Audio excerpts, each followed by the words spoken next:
I hear you. Can you hear me? Hello? Hello?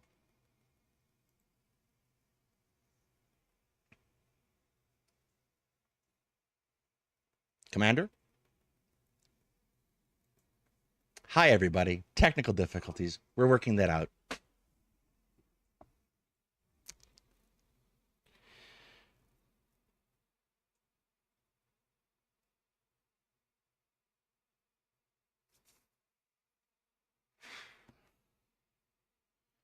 Hello?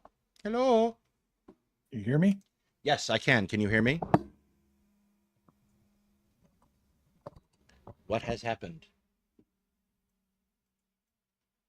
All right, let's see what broke in Discord. Testing, testing, testing, testing. Probably not. Okay, good.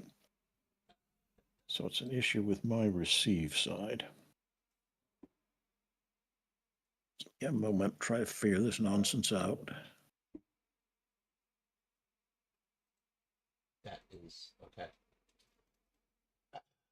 We will carry on. Okay, I think I can hear you now. Excellent. Hi, everybody. Sorry about that. A little bit of a crash tonight. Hetman won't be able to join us. He has decided to spend time with people in real life. Jerk. How are you, Commander? It's been a while. I'm doing pretty well. Yep. It's an interesting couple of days, hasn't it been? It's been an interesting week, really. Like, it was one of those things, like, I watched on Twitter all the people who were watching the transponders of airplanes going off, and like, there's been a lot of tanker movement in the last week or two, right? Yeah. And so I saw the tanker movement yesterday, and I was in dialysis at the time, and everything happens when I'm at dialysis. I think Trump is doing it on purpose. And I he saw knows who the leaks are. Yes. I saw the tanker movement, and I'm like, well, this could be it, or it could not. Well, we won't know. And I kind of like, he's established this 2 weeks is the end of the thing pattern, right? We're gonna hold off on tariffs, or 2 weeks until we get tough with Russia, and we're like a month into that, right? So I was like, maybe it'll be the thing, maybe it won't. And then he did the thing, and I sat there and I watched the news, and I watched all the regular sources, and nobody really knew anything, and everyone was talking and whatnot. And I'm like, okay, we'll just wait till tomorrow and see what's happened. And I think we have a little bit more of a clear picture now of the scale and extent of this. And I think we also have a little bit more of a picture of what Iran was prepared for too. So if you are, sorry, go ahead. I was going to say, I think that's a fair assessment. Yeah, if you have been fastidiously avoiding the news, which I don't blame you if you have, last night Donald Trump announced that the United States had launched a massive attack on 3 Iranian nuclear sites, 3 that we know of. The principal one being at Fordow, and the 2 others that are less so. The 2 smaller sites are apparently very much, at least the surface installations are destroyed, possibly the underground installations. We're less sure about what's happened at Fordow, and it does appear that Iran was given a certain amount of forewarning and evacuated much of their nuclear material and equipment from Fordow. So it remains to be seen if there has been any concrete damage done to the Iranian nuclear program. In response to this, Iran launched a volley of drones and missiles at Israel. All of the missiles were intercepted. One of the drones made it through, so they did pretty well, all things considered. That was the last update I had when I checked the ISW website. Yeah. That was the last good update. And in the meantime, it looks like Israel has continued launching airstrikes at targets in Iran, both Republican or Revolutionary Guard installations and missile sites. And the death toll continues to climb there as well. The Iranian parliament has voted to close the Straits of Hormuz, which is the geographical region of the Arabian Gulf where all the tankers go into the Indian Ocean and out to wherever they're going from the Gulf. this is expected, if it's something they can do, to raise your gas tank filling prices rather substantially, probably $5-6 at least minimum. And I think that's a good enough place to start. Do you think they're going to do this? Because there's a long history of fighting over this between the United States and Iran, right? Yeah. So the simplest and most obvious thing they can do to shut down the straits is to mine them. The assessment I've seen is that Iran has between 5,000 to 6,000 naval mines. And you can pretty much deploy a mine off of just about any boat, a little fishing boat, a cargo dhow, barge, what have you. You don't need a special mine laying warship. All of which roll through the strait daily in massive numbers. So they don't even need to put a lot of mines down there, just enough to make sure that everybody knows they've really done something. And what immediately happens after that is that the insurance rates skyrocket. Because every ship that's engaged in legal, normal commerce needs to be insured, typically Lloyd's of London or some of the other lesser insurers. And they calculate those rates based on how dangerous it is, depending on size of your vessel, what cargo you're carrying, et cetera, et cetera. But sailing into and out of a war zone obviously is considered very risky. So that's going to do a lot right there. Then you add into that the fact that Iran has a lot of coastal defense missiles, not just in the narrow confines of the strait itself, but they have several islands in the Gulf, Greater and Lesser Tom, Abu Musa, Kark, a bunch of different islands, all of which have coastal missile sites on them as well. Plus, they have a large number of, basically, think speedboats with machine guns, recoilless rifles, light cannon, etc. Fog hammers. You don't need a whole hell of a lot to make life unpleasant on board a supertanker. No. And you've noticed I've left out their Air Force entirely. Yeah, I was about to say their Air Force might be less of a factor if Israel keeps up what Israel's been up to. Yeah, exactly. That's why I'm confining this to the stuff that we know they can operate, even if you the want air bombardment. You can totally drop mines out of an airplane.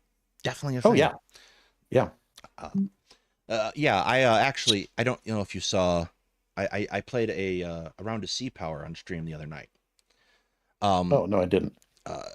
Worth checking out. That way you can tell me everything I did wrong. And there's like 3 pre-mission packages where the United States Navy forces a passage of the Strait of Hormuz, and I considered playing that night. It was like Wednesday, right? And I thought, well, I probably shouldn't be putting out this mass announcement to 200, 300 people in these 2 servers where I tell them that there's a war, that the Strait of Hormuz is being forced. It might be a bad idea. But I might play it this week just because we're at the rough part that it might be instructive. It's based off of the 70s and the tanker wars and whatnot, or rather the 80s, excuse me.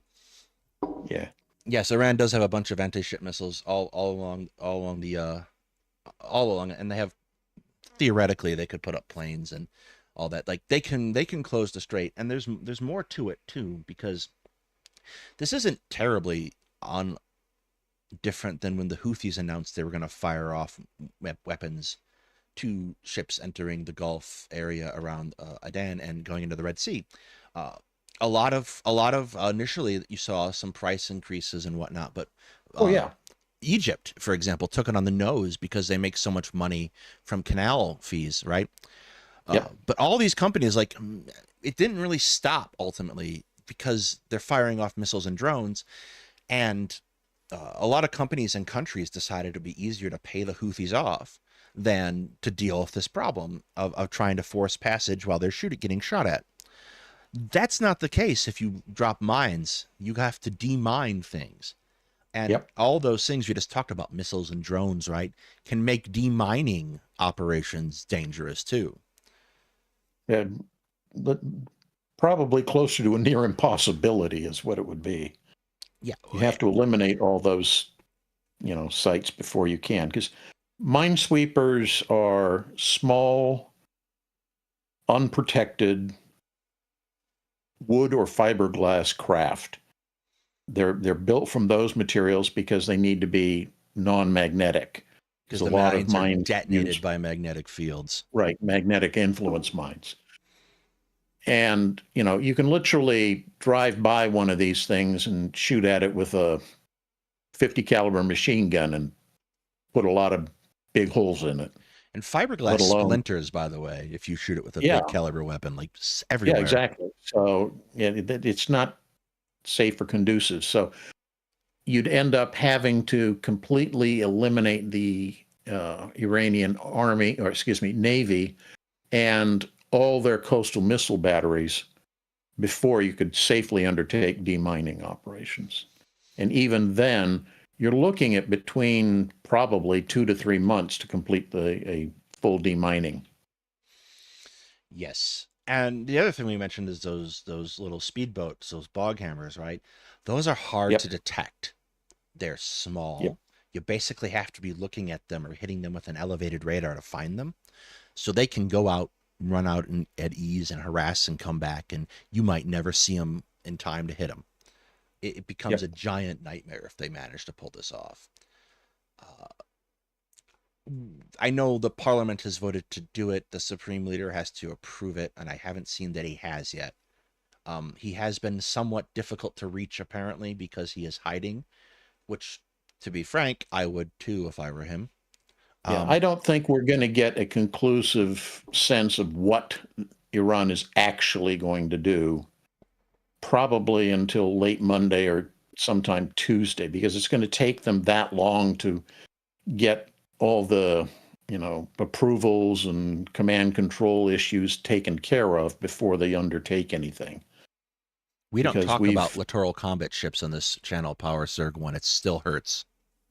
yeah, uh, yeah, no, it's going to be a while before that comes through. Sorry. And yeah, I don't think I think there are more immediate concerns for the people of Iran in particular. My understanding is that the Republican or Revolution, I keep calling them Republican Guard because I'm apparently mistaking it for Iraq. Uh, the Revolutionary Guard is cracking down. The police are cracking down, even absent protests, just in case anything flares up. yep. I suspect that a whole lot of people that they suspect of being revolutionaries are disappearing and will never be found again. Um, this is That would kind not be surprising. this has, I think, turned into a situation like, and if moving on to this topic would have been bad if Hetman was here tonight, because he and I are fighting on this one. He thinks that the Iranian regime is imminently going to fall, and I do not. No, no, Um, not in the least. no, I think the Iran has lost its chance for a generation with what's happening now. Yeah. And This, if anything, played completely into the hand of the Iranian regime. I mean, well, it sounds weird to say that when, we're knocking out their nuclear program and we're bombing all these sites and we've killed off all these leaders and everything. Yeah, but you haven't done anything that's going to effectively destabilize the regime. And if anything, you've given them carte blanche to go after anybody they even remotely suspect of being against the regime. yeah, what's really I think the biggest issue, the Revolutionary Guard is somewhere between 150,000 and 190,000 strong.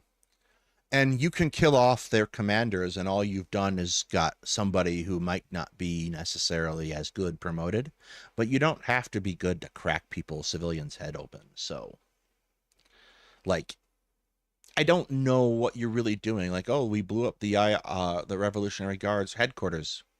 Okay, I sure hope they don't need a clubhouse. Otherwise, they're probably good.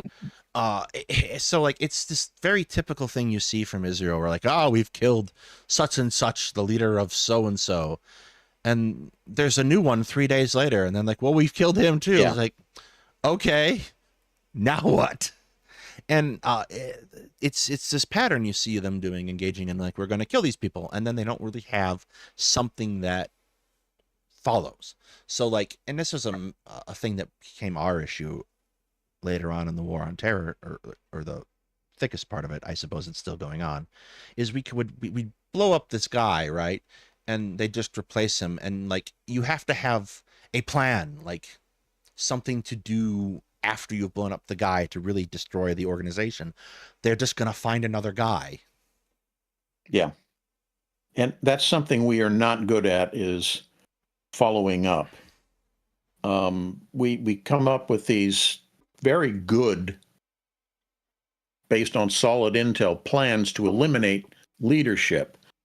But that presupposes that leadership is like a limited deck of cards, and you play the 5 you've got, and now your hand's empty. Except the reality is you keep playing and drawing new ones into your hand. So you're not eliminating anything. And they may be less experienced, but at the same time, they may actually be better, because they're not, political hacks who were sent there. They're people who actually have competence. You never know. I was just about to say, like, you might get someone worse, but there's also a chance you get someone better. You don't hear that much about Russian generals getting got these days, right? Because you killed all the dumb ones, and the smart ones know how to stay alive. Pretty much. It's one of these things that I think like has been underscored in popular discussions about these conflicts that we've been having in the last couple of years. They assume that the learning curve isn't happening. And what we really see, like, as we look and analyze this, is the people who are left, for example, in Ukraine, on both sides, are becoming better and better and better all the time. They're adapting to their situation, learning how to operate in the environment they're in, and getting better at it. And there's no reason to assume that the Iranians are not the same, or the Israelis for that matter, although they haven't taken that many losses, to my understanding, and high-ranking officers. For the Israelis, one of the things that I've heard from people in the Israeli military is that you have a crop of fairly old, experienced, very competent senior officers, and then not a lot of mid-grade officers, and then a whole crop of new, ambitious, and eager, but not necessarily experienced or skilled, younger officers.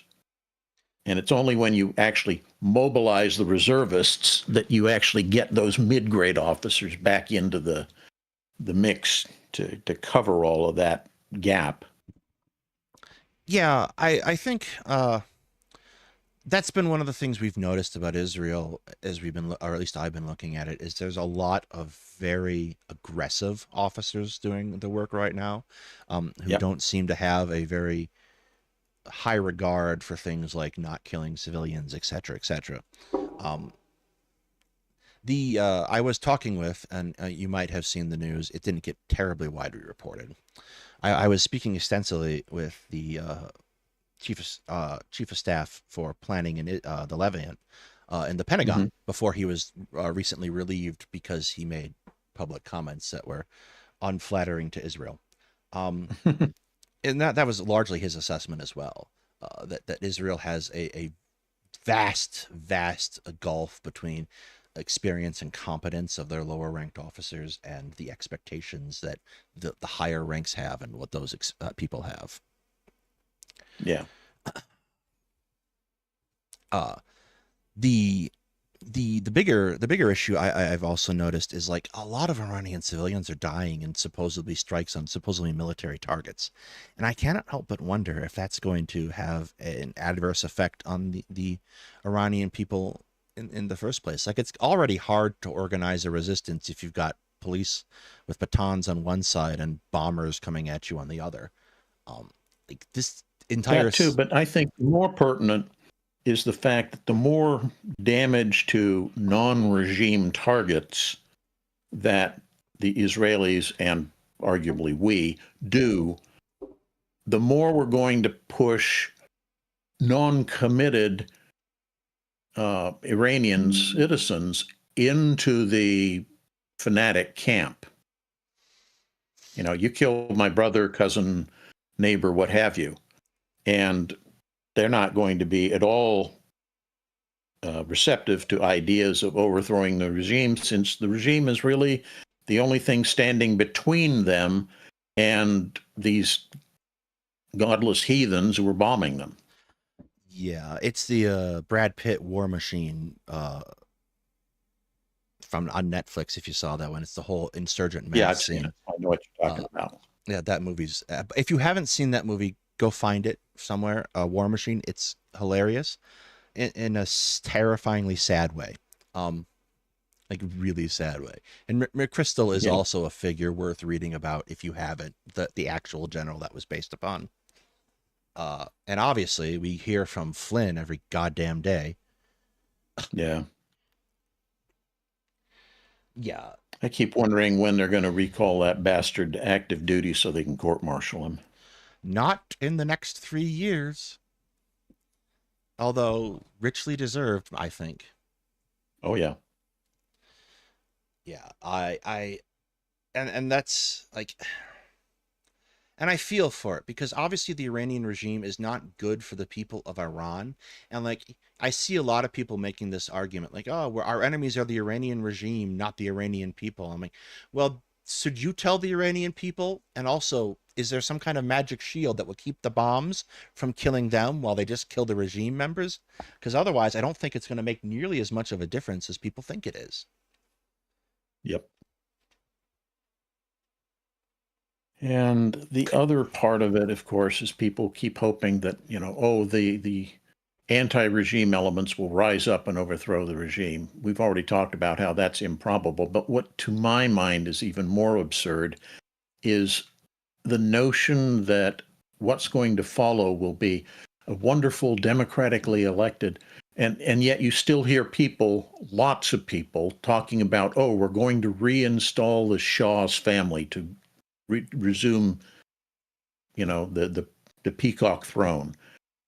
And it's just insane, because that's why they had the revolution in the first place, because the population despised the Pahlavis so much. Yes, there is. Nick is asking a question. Could the reverse happen? Could the people decide that the regime isn't protecting them and try to replace it? I mean, anything's possible, but the conditions aren't really there for it. Like, Yeah. I, You need to erode that sense of the regime is doing what it can to protect us enough to the point where they lose faith in the regime. And that is not something you get to do in a week or two of bombing. It's something that has to go on for years. I mean, you look at the amount of bombs we dropped on both Japan and Germany during World War II, and yet those regimes were never in any risk of crumbling due to internal dissent.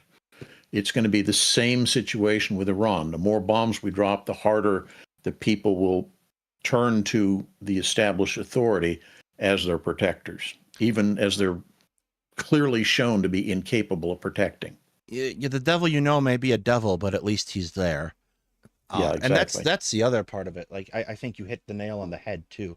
I have seen a lot of diaspora Iranians swearing up and down that this is the moment, and that we don't understand Iran, and that they're just gonna build a beautiful democracy in the wake of the regime. And the reason that it didn't work in Afghanistan was because no one in Afghanistan wanted to get rid of the Taliban. And I'm like, well, there was a whole resistance movement there in 2001, and it's still there now, fighting right Yeah. now. Like, Yeah. it's, I think it's absurd to say that people didn't want it. It kind of doesn't get at the behaviors and that was observed by American soldiers in Afghanistan and Iraq. Because And the other part of it, oh, go ahead. the other part of it is the Iranian population is still largely a rural one. Yes. Roughly 70% of the population is rural, and they are by nature very conservative and very religious. So the ayatollahs and the mullahs who were ruling them are seen as, sent by God. They're not going to turn on them anytime soon. So you're basically trying to cater to that 35% who are the urban populations, and even a substantial number of them are still pro-regime. So you're really dealing with this tiny sliver of maybe 15%, maybe 20 if you're really, really optimistic, of the whole nation's population that would be predisposed to try to overthrow the existing government. And the question I would ask is, do they have the infrastructure in place to rebel? Do they have weapons, logistics, etc.? But even more than that, what makes a successful revolution historically usually is when you have set up a parallel power structure, right?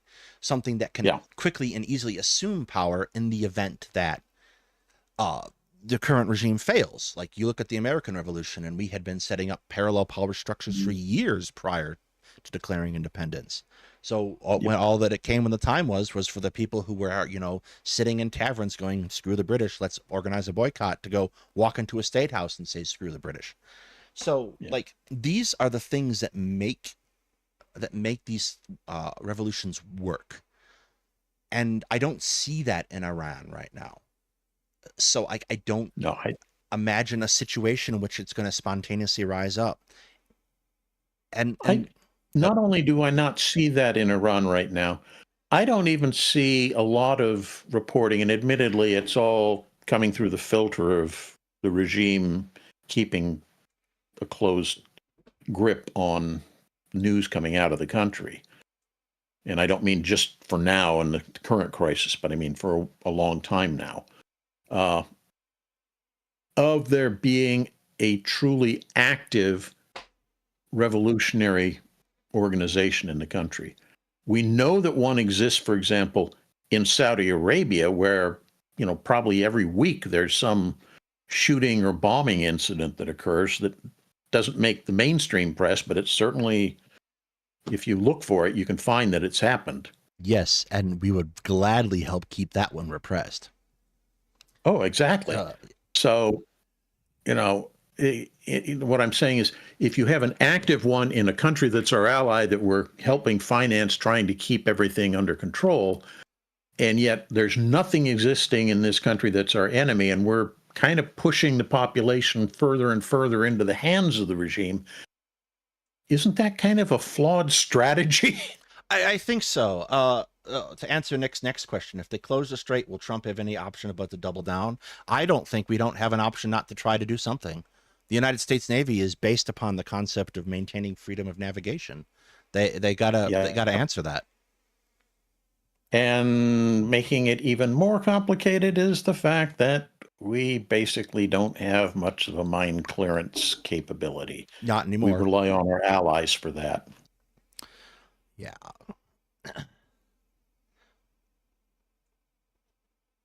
Not criticizing, mind you. Not criticizing. No, not at all. How do we know? Do we know what the international blowback of the Iran vote? I don't think we're going to know if there's a blowback until Iran does something. Yeah. It behooves everyone to stay quiet until they have to say something, because and one of the things that I've heard people talk about is Iran striking at the various U.S. military bases throughout the local region. And that potentially goes against their interests, because if you attack, for example, the U.S. military base and naval headquarters in Bahrain, suddenly Bahrain is pretty much compelled to declare war on Iran because you've just attacked sovereign Bahraini soil. The same thing for Qatar, where the CENTCOM headquarters is. The same thing for the pre-positioning sites we have up in Kuwait, et cetera, et cetera. Any of those get hit, and you're driving the Gulf Arabs into a situation where they will want to support something to remove the Iranian regime. So it's better for them to not push those people into our hands. And in the past, when they've done strikes like this, in the past when they've done strikes, I mean, Iran has done strikes like this on American bases. It's kind of been for show. They've Yeah. been kind of fastidious about A, warning us, and B, not hitting anything important and trying not to kill anyone.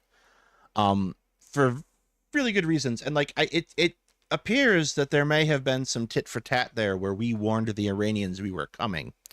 Probably under the assumption that they weren't going to see the B-2s, which is a pretty good assumption for Iran, but not a very good assumption for China, who can look at them through satellites and is probably clapping their hands with glee as they build a profile in B-2 flights. Yeah. I was like, the MSS is going to be really happy this next weekend. And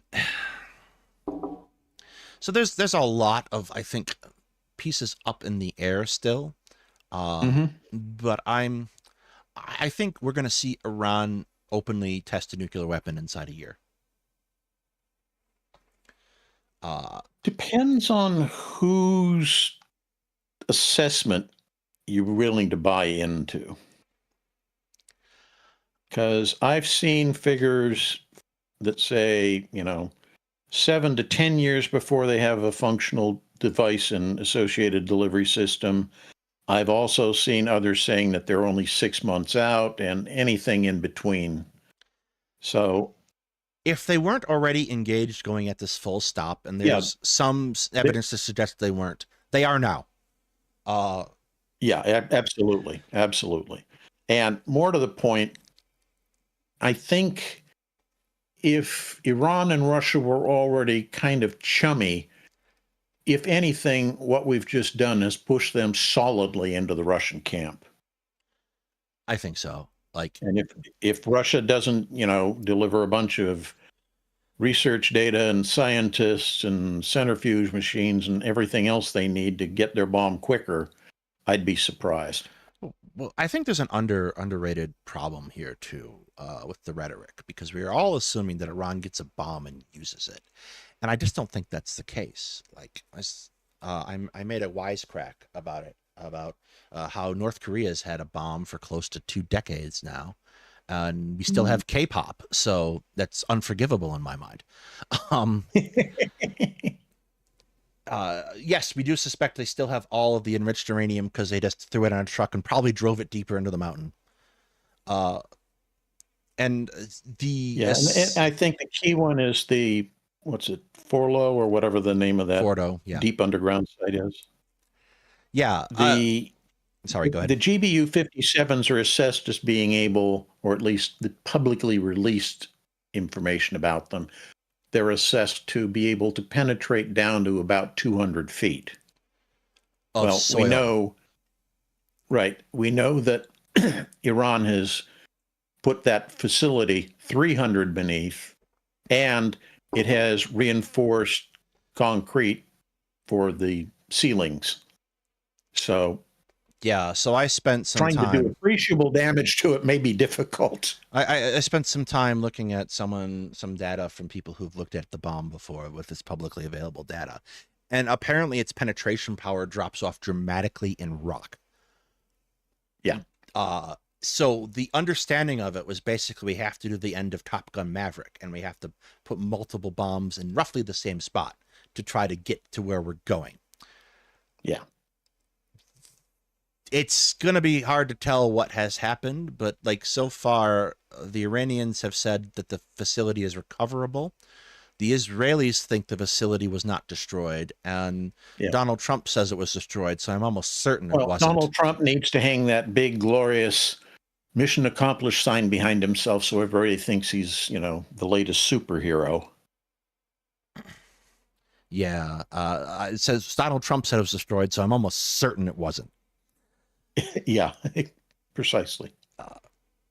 And I can't help but think that this is it. This is Iran getting the bomb, because what you saw happen is he tore up the treaty, right, in 2018 and said, we're not going to do our part. And Iran still stuck to it afterwards, right? They're still letting in inspectors. They're still doing the thing up until 2020 when Trump assassinates Solani. And then they're like, okay, screw you. You haven't held up your end of the bargain. You escalated the conflict between us that was this sort of tit for tat. So now we're going to do it. And I can't really help but feel, because I don't like, you don't build nuclear weapons because you're going to nuke somebody. You build them to not have to use them and to keep your borders safe. So Yeah, to convince people to leave you alone. uh so like the problem ends up being that I don't think this was what we thought it. What it was claimed to be was obviously not what it was claimed to be, because Netanyahu needs a wartime cabinet to keep himself out of trouble. But Yeah. I think this is it. Like, there's no reason for Iran to negotiate anymore. There's no upside to it. Yeah. And there And wasn't I would argue, really before. Yeah, I totally agree. I would argue that if Netanyahu's precipitating his little conflict with Iran was all to get the wartime cabinet so he couldn't be voted out,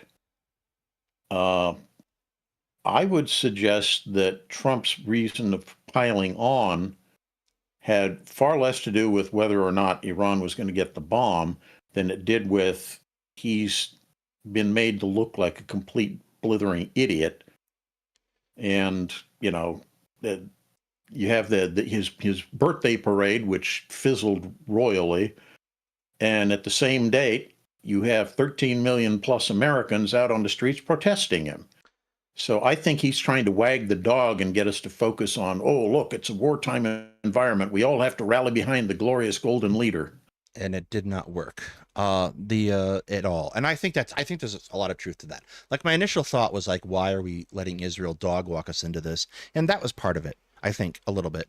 But more than that, like, if I look at what's happening in Gaza every day, these aid, quote unquote, lines are being established, and Israeli soldiers are shooting Gazans, like, Yep. every day. And then if you look towards Syria and what's happening there, and Syria, a whole village in Syria was wiped out by the IDF in the last week. No one gave a flying fuck about either one. It worked magnificently to follow the bouncing ball, right? It worked magnificently for Israel. And in a certain sense, it's worked here too. Donald Trump, it was basically hit on two fronts too, because he's like, we have to slow down our deportation efforts. So he had pissed off his own base. He has obviously sustained a pissed off of everyone else. And now you see everyone arguing about whether or not we need to proceed with regime change in Iran, and what happened with the strikes, and whether it was constitutional. Oh, let's proceed with regime change in the U.S. of A. Yes, like I've been making wisecracks about some of this stuff. I've been doing that a lot. It's how I cope. I've been making wisecracks about people who are arguing, and I don't like these arguments, but I can't help it. About people who are arguing about how badly women are treated in Iran. I'm like, we just used a woman as an incubator in Georgia. Are we going to bomb Georgia? Like, it's an absurd set of arguments when you get down to it. Oh, the hypocrisy in the GOP these days is just unconscionable. And a lot of it, I have grown increasingly frustrated over the past 4 or 5 months with basically the entire political establishment, because the Democrats are not suiting up for this. And you've got people like John Fetterman, who's basically a fucking Republican at this point. I'd argue it's not the Democrats. I'd argue it's Congress in its entirety. Yes. They basically surrendered all their power simply because they're afraid. Yes, and they don't want to make waves. And we're in this spot, right? War in the Middle East has basically become America's abusive ex. It's not going well for us. Nope.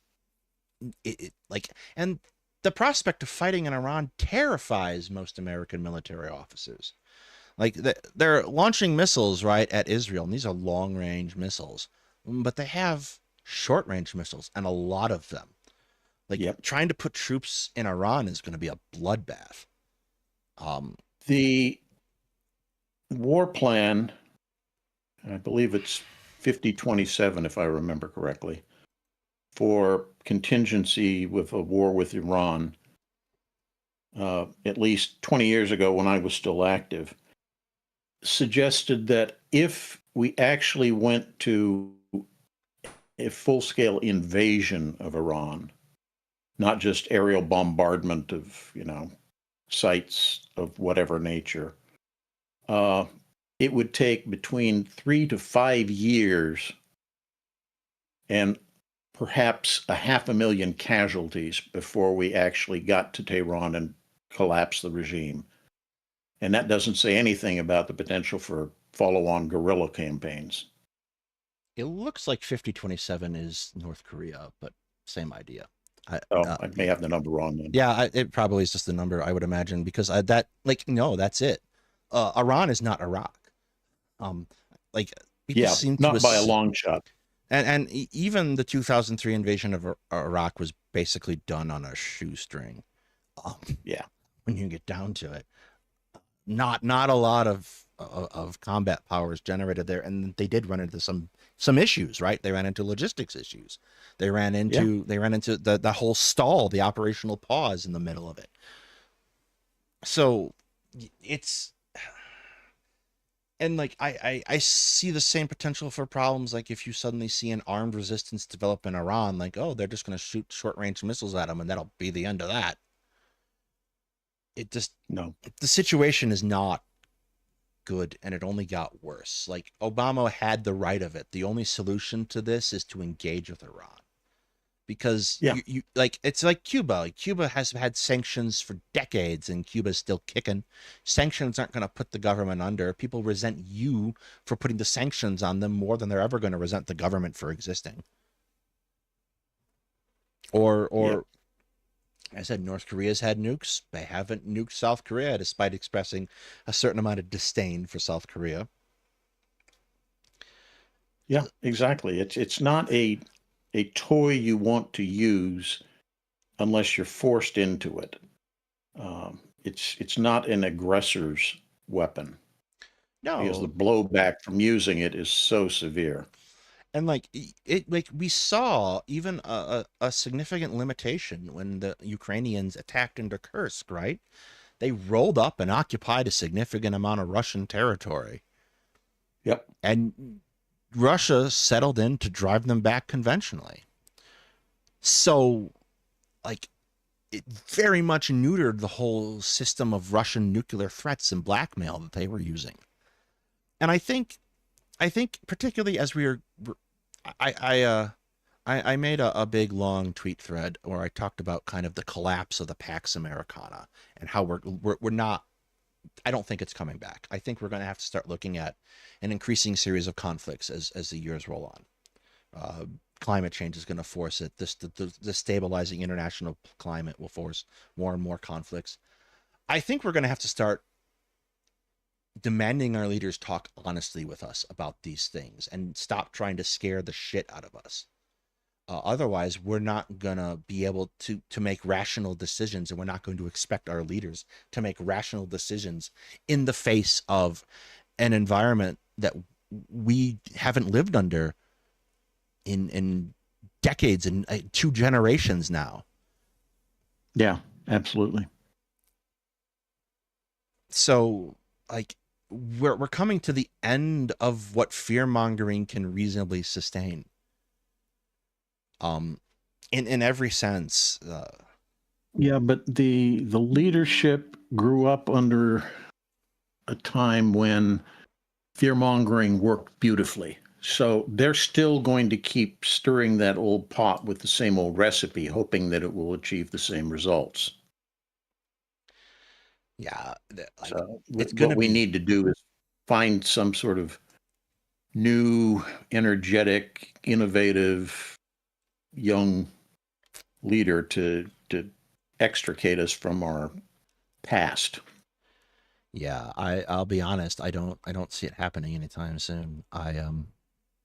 There's nobody obvious on the horizon. No, and the other half of this equation that I've been thinking about, haven't really talked about because it's still an idea mulling in the back of my head, is I think China is doing a little jig for joy. And I think we just took the prospect of China thinking they might be able to force Taiwan and made it a little bit more real this week. Because we're about to expend a lot of resources that we're not going to be easily able to Yeah. replace, and Yeah. they're going to maybe think they have a shot now at hitting Taiwan, and maybe the manufacturing situation will stave it off, but I don't know. Like, obviously, it's logistically difficult, probably to the point of impossibility, but that doesn't mean they won't try it. I still remain convinced that they won't do it. It's simply a line that they trot out every time the central government gets criticized by the people. And then all you have to do is, yes, but we're going to reunify the country. We're going to get Formosa back. And everybody goes, oh, yes, yes, yes, yes. And they forget the inadequacies of the CCP. I would agree, and that would be my default position, but that was my position about Russia with Ukraine, and boy, was I wrong. I never thought that that was going to be the case for Ukraine, because it's a very different psychology. And the difference is that China tends to be an inwardly looking society. It's all about maintaining order within the country. Russia, on the other hand, has generally historically been an outwards looking empire building nation. They want to keep pushing the boundaries of Holy Mother Russia out to gain buffer territory to protect them from aggressors. And then once you have those buffer territories, you need new buffer territories to protect your original buffer territories, and so on ad infinitum. It's turtles all the way down. Yeah, exactly. Yes. I suppose, but like when I watched because Hetman was in Ukraine prior to the invasion, he got out 2 weeks ahead of it, basically. And mostly because his mother got very upset. So I was sitting there and I was watching this build up and watching this build up and watching this build up. And I'm like, you got about 200,000 troops. That ain't it. That ain't enough. And Russia, if I could figure this out, Russia can certainly figure this out. Surely they're just posturing. And nope, they tried Russian it anyway. hubris combined with believing your own lies. Yes. I was like, surely if I could figure this out sitting in an apartment in Illinois, the Russians can. Nope. So, and that now we're, 3 years into that full scale invasion. It shows no sign of ending anytime soon. It's not a full scale invasion. It's a special military operation. It's like a police action. Yeah, and like it's only Vietnam. it's only 3 days long. Yeah. Yeah, this is just day 3. The longest day 3 ever. Groundhog Day. Yes. Oh, again. And it has presaged a different set of conflicts too. Like, I don't know how much you've paid attention to West Africa. It's getting gnarly there. It's getting very gnarly in the South Sudan. The only people who seem to be doing well in that general vicinity of that belt is Kenya. To the point that they've actually I'll bet Kenyan scholars right now are thanking their lucky stars they were a British colony. Yeah. As opposed to a French one. Yes. Or Definitely. a German one. Or God forbid a Belgian one. Yeah, I don't know. Speaking of Belgian colonies, what the hell Trump is talking about with the Congo. Like, did he actually do anything there? I haven't had time to look. He opens his mouth and shit dribbles out. I don't even pay attention to him anymore for the most part. Yeah. More background on that one at the very least. The end of the Rwandan genocide only really got ended when a new regime took over in Rwanda and then promptly invaded the Congo.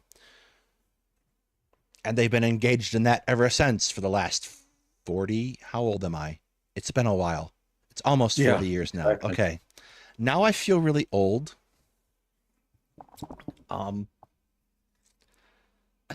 So yeah, it's been a while, but Trump said we did something about that, and I don't know, because everything he says is suspect.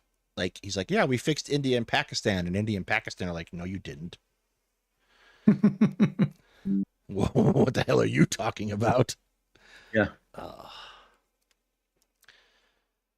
Fever So, dream. yes, what's happening? And he's like, yeah, we're going to fix Ukraine and Russia. And that's obviously not happening. Yeah, we're changing the topic. We're not talking about the impending death of all of us, Nick. Yeah, so yeah, it's been a week. It's been a rough week. Um, Definitely has. it's been a hard week to keep track of things. I still have a whole lot of friends and family who serve, and there's this little fear, like this little hot nail in the back of my mind about all of this getting bigger and becoming more of a thing. Yeah, I think that if the situation here in the U.S. continues to deteriorate for Trump and the MAGAs, that this may well escalate to a ground combat state. that's what I'm afraid of. Yeah, and I think that's what's going to drive this train. And It has nothing to do with the real assessment of whether Iran has a nuclear weapon capability or not. yeah, I no, not good. Yeah, I suppose we are reaching the end of this evening. Any Yep. final thoughts, Commander?